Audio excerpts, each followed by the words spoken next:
पूरे चाँद की रात है और मैं हूँ।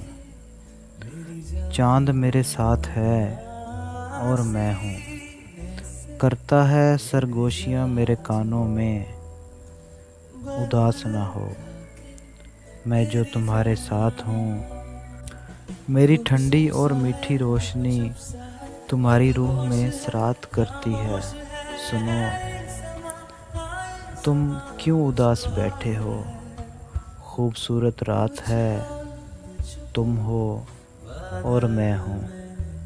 ये दुनिया वाले तुमको कहाँ समझ पाएंगे।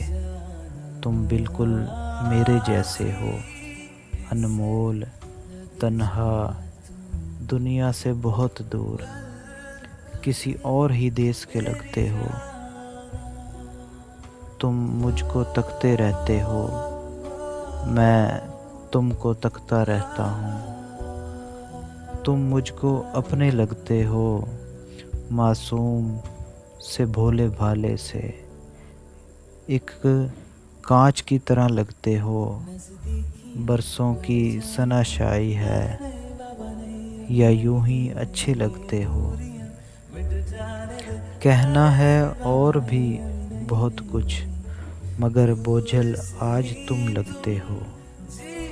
तुम पे प्यार बहुत ही आता है, मीर की शायरी लगते हो। गहरी झील सी आँखें हैं, मासूम सी बातें करते हो। शब भर सुनता रहता हूँ, रात आँखों में कट जाती है, बस तुमको तकता रहता हूँ। चलो एक नज़्म तुम पे लिखता हूँ, पूरे चाँद की रात में, फिर पढ़कर तुम्हें सुनाता हूँ। आज मीठी नींद सुलाता हूँ।